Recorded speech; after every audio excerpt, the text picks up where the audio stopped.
We have been in the thick of it with plans. We have been looking at so many plans over the last, 2 months, 3 months? Yes. It started out around Christmas time when we had some break and we went to visit some family. We weren't looking very heavily at plans because at the time, from what we had looked at, rates were like crazy increasing as far as mortgage rates, and the economy was really bad. So we were thinking, we're not breaking ground this year. Well, about a month after that, I start reading about prices for materials being below pre-pandemic prices. Mortgage rates are still a little bit higher, but you'll end up saving a lot more money if you get good material prices than a little bit here on rate. Plus, if rates ever drop, you can always just refinance. So all that to say, we finally found what we think is the plan that we want. And we wanted to do a video about how to modify house plans. So to start, like, what would you even look for? The first thing on my list would be look for small changes you can make. Yeah. Meaning find a plan that has most of what you want, has a lot of things that you like, so you're only making small modifications. And at the point you start making so many modifications to a plan, you might just need to go, oh, that's not the plan for me. I'm trying to shoehorn this one thing into this, what it's not. So you need to just set that aside, right? And find a different one. For us, we really had to filter in, okay, these are the things it has to have, or else I'm not even going to look at the plan. So what was an example? We want the kitchen and the master bedroom to be on the same side of the house. Right. So in our last house, it wasn't. No, it wasn't. And we built that, and we didn't really know a difference. But no, it's just something we realized that we like or would like to have that we don't have now. So find a house that we think the front is pretty. It has all the other things, the number of bedrooms and baths that we would like. Open it up. The master's way across the house. Close it. So we had to not. That was finally one thing that we settled on, saying this can weed them out very quickly. Yeah. And what you mentioned about the front of the house, so the way I would filter them out, Rebecca would often start with the plan and start digging into it and this and that. But if I don't like the look of the front of the house and kind of the rendering that they show, I don't want to look further because I'm not going to like that house, I don't think. No. So I would always start at one, like, what does the front of the house look like? Because if I don't like the way that looks, I don't want to go any farther because there would be too many changes. Right. So I had been in the thick of looking at the inside of the plan, so I would present him with, hey, I like this plan. And I'd be like, nope, nope. But after like so many, he said, show me the front of the house. Because if I don't like the front of the house, we need to move on from there, which I'm the same way. He'd show me one that I didn't like the front of, and I was like, I don't like that one. So that's one thing. The two things that we use to weed that out is the look at the front of the house. If you like it, great, move on. And then the other thing was the master being on the same side as the kitchen. Trying to think of one other thing that we looked at. I guess one thing is overall size. Mm-hmm. We don't want to go too giant, and it's very easy to get mission creep, kind of budget creep with these. And you're like, oh, I can just do this to this room or add this or add that. And you look up and your main floor has like 3,500 square feet and we plan on building a basement. Right. And the house is just way too big for what we're looking for. That may be what you're looking for. I don't know. We don't want that big. Yeah, as far as our criteria, we figured out finally that we probably need to, for budgetary reasons and just overall what we want in the house, we need to be at around 2,000 square feet for the main level because we do plan on putting a basement in. So in case you're not familiar, when you have a basement, it's basically the outside footprint of your entire house, usually excluding the garage. Right.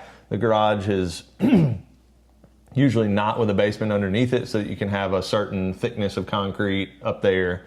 But basically your living area would be doubled into a basement, and that way when they dig the footings and do all of your concrete stuff for your walls, the basement's the same. So it can potentially just double the amount of space you have. We plan on building in quite a bit of storage into our basement because that's just what we want, rather than trying to do a lot of attic storage. And we were able to look at plans and say, okay, it has to have the ability to have a basement. Mm-hmm. And there were several that I found that were only a slab, so that wasn't going to work. It was a pretty plan. It had a good amount of space, but it just wasn't going to check all our boxes. Right.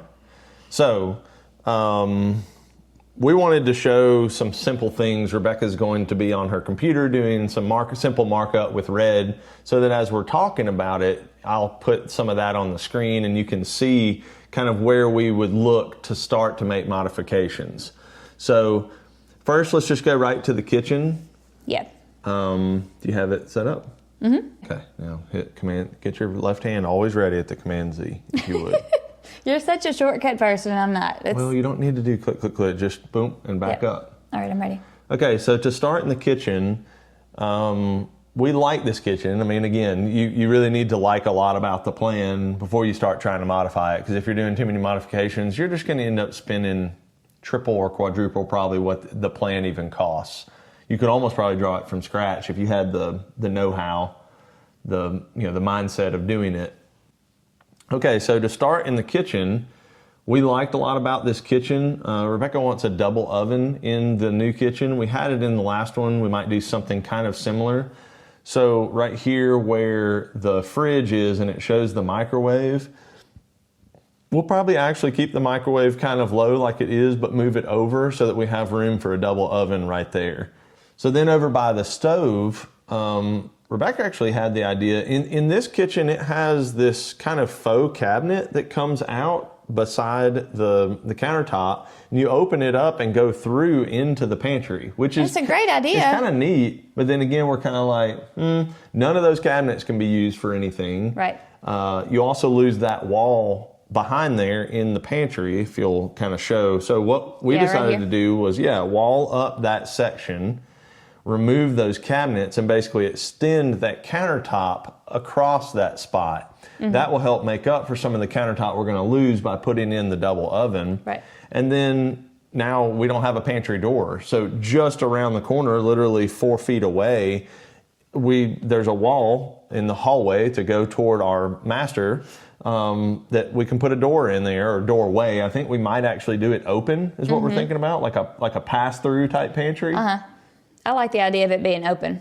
Yeah, so that could be a doorway. And then there was a coat closet on the other side that we basically decided we're going to work out some storage in a couple of other locations.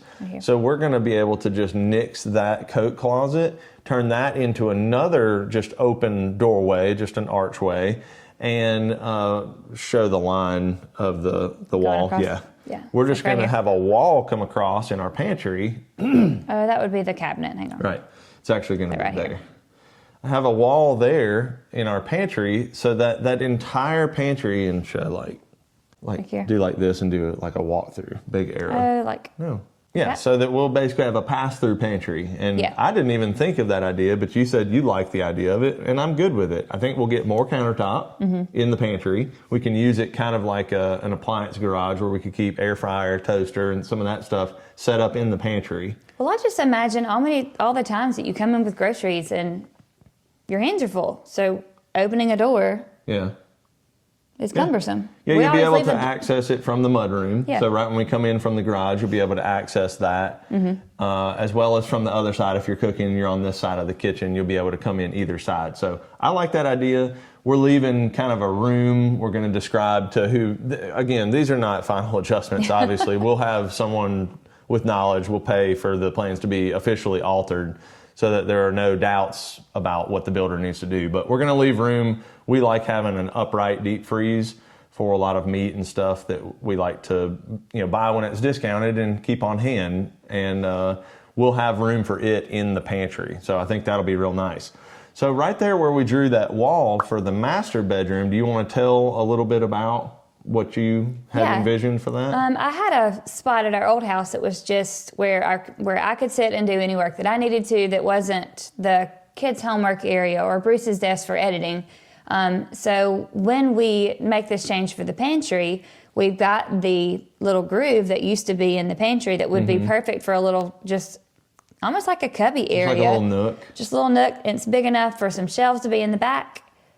and have this be open right here. Well, we thought about putting a small desk, like a little 4-foot desk in there. Because our so you laptops... could sit down with a laptop. Yeah, our laptops can fit there just fine, and it could just be an open casing. Right. And be somewhere that we can go and do what we need to that's not in the main area or... Well, and the good thing is, I think with that, if you actually needed privacy, it's in the master suite, so you could shut the door to the master and be in that little office.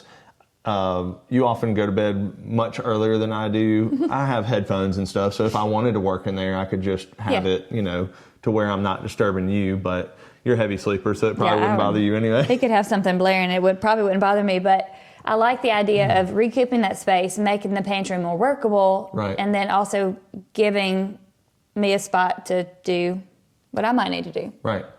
So we don't really have many changes in the two guest bedrooms that the kids will be in. We liked that it has one hall bath that's accessible from both of the bedrooms. In our last house, we had a true Jack and Jill. I ended up not being real crazy about it, where there was you kind of enter into a sink area from each bedroom, had their own sink area, and then a shared toilet area. And it ended up being, we didn't use pocket doors, which we should have, and it ended up being like doors opening into doors, and I didn't like it. No, that was something in theory we thought would be good. You know, they have their own sinking area, but they share the same toilet. Well, it just didn't. It just wasn't. It wasn't good. all it was cracked up to be. Right. So we're just not going to do that in this next house. Right. We're not really making any changes to the porches or the family room or the dining room.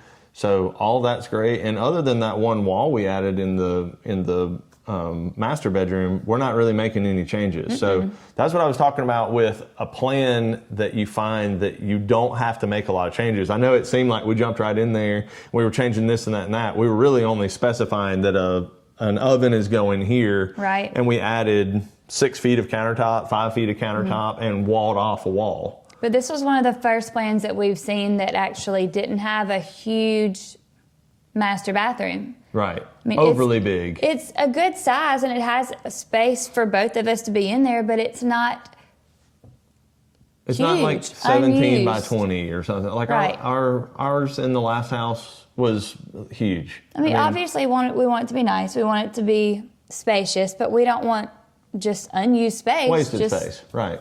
We don't have any changes in the laundry room. The only change that's coming from the mud room is because when we inquired about the plan, with these plans we were looking to purchase, you can actually buy the walkout basement option with it. And what they do is they figure out where your staircase is going to go down there, and they lay out the whole basement so that your ductwork guys know exactly what grading and all of that. Because they give you, most plans you'll have multiple like electrical schematics, plumbing schematics, you'll have elevation to show heights and stuff, and then with a basement they'll show specifics on how to dig that basement. So the only difference, you just drew it out, is it'll bump the mud room, basically that little wall right there where the door is, out, so that the basement stairs will be inside rather than out in the garage shop. And then the only other change that we have is because I want a woodworking shop at the new place. We were considering building a separate building, but most of the people we've talked to say that if you can do something to build it as part of the same structure at the same time, it's going to be more cost effective than building something separate. And then a friend of mine even said heating it when it's a separate structure is a totally different thing. It'll be easier to heat too, because it will have some of the residual heat from the house in the summer or in the winter, and then it'll have some of the residual air in the summer. So if you want to just rough draw, Rebecca, we are basically looking at shifting this 2-car garage door to the right a little bit toward the house, because we don't need just tons of excess room there. And then we're going to put an interior wall, straight from the front toward the back of the garage, because this thing's huge. It's 42.5 feet by 47 feet total. So we can draw a line up there and over to the house and still have, something like 35 feet for the cars? Yeah. And my truck, my F-150 with the extra cab, is only 19 feet. So that would leave plenty of room in front of our vehicles. as well as plenty of space right there to do storage, maybe the kids' bikes, some shelving, extra like gardening things maybe we have in there for like yard stuff. And then it would actually give me more than triple of the shop space that I have right now. So right now I'm in a 21 by 21 double garage. It's a pretty small double. And it's maxed out. I have too many machines in there and I need more space. So that would really give a lot more options for us. And then the only other modification, actually two more modifications. On the back, we were looking at removing that. So on the side there that would become my shop, and I'll put pictures up so you can kind of see the front and different things as I'm talking about them. The side that would be my shop, we'll leave that really tall door. It's basically for an RV. I can't remember if it's 12 or 15 feet high, but we'll leave that because it's not much more expensive to get that door while we're at it, while you're installing it. That way, even if it's 20 years down the road or whatever, if we go to sell this place, I think it'll have more appeal if it has, the ability to park an RV in there. But we're going to eliminate the RV door on the back side. This plan actually drew it where you could pull an RV in there and then pull it straight through the building. Can't imagine how much concrete you'd have to pour to have a turnaround, to go all the way around the house. But that's not us. We're going to just wall that up so it's part of my shop. And then on the very back of the house back there where there are no windows and it's not actually in view of any of the windows, I don't believe. I don't even think you'll be able to see it from the master bath or any of that on the back of the house. We're going to put a lean-to, just like a shed roof coming off of the back of that shop, maybe 8 or 10 feet. You think we weren't going to go this far, like here? We're going to go most of the distance, but it's only going to come out about 8 or 10 feet for a tractor, lawnmower, firewood racks, that kind of thing. And that way they'll be under cover. We're considering a wood burning stove, so we could just go out the little man door, grab some firewood under cover, even if it's raining, bring it in, throw it in the fireplace. Yeah. I think that's it, other than maybe some small details we need to go through and make sure we have certain electrical outlets, like where we want the deep freeze to be and that kind of thing. I think that's pretty well buttoned up. And as of now, we may change our minds, but as of now, this is what we're honed in on. We really like this. We're really trying to, look it over and poke holes in it. You have a theory and you kind of try to poke holes in your theory to say, what don't I like about this? Like what's bad? I mean, it's your house. If you're custom building it, make it exactly like you want it to be. We were a little scared of that last time. It was like, oh, well, we're supposed to have this or we should have this. It's your house. Just make it how you want it. What do you have? What else do you have? No, I think we've looked at so many. This is the first one that we sat down and said, oh, I like how the inside of this house looks. And they had some really good renderings of what the rooms actually would look like.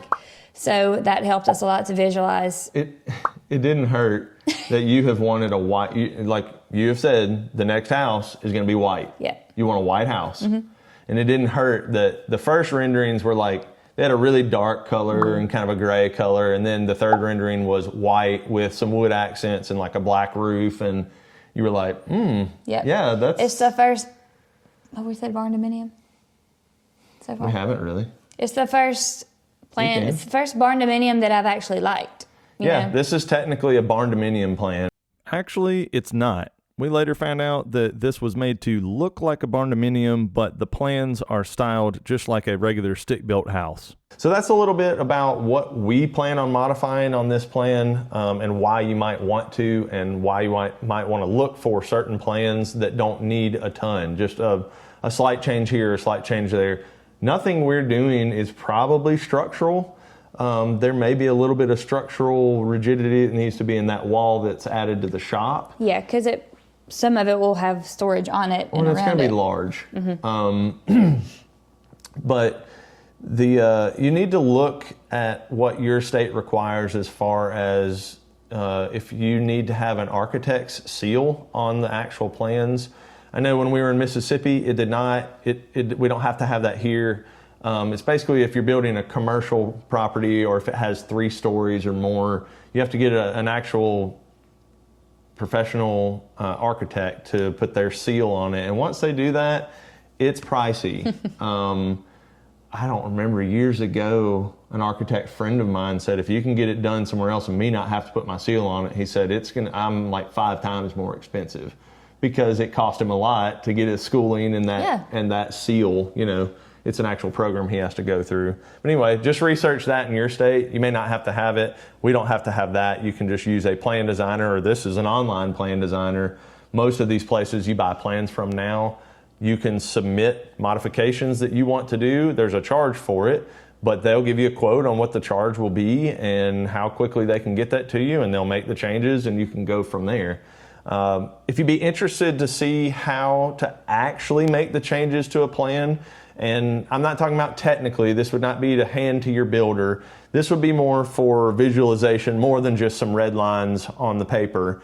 Rebecca actually knows how to modify walls and objects and some of those things. I don't have any idea how to do that. You've shown me and it just doesn't quite click, but in Preview for Mac. So Preview is a program that comes baked into every Mac. Well, that's really it. I hope that gives you ideas of what to look for in a house plan, or at least how we have gone about looking.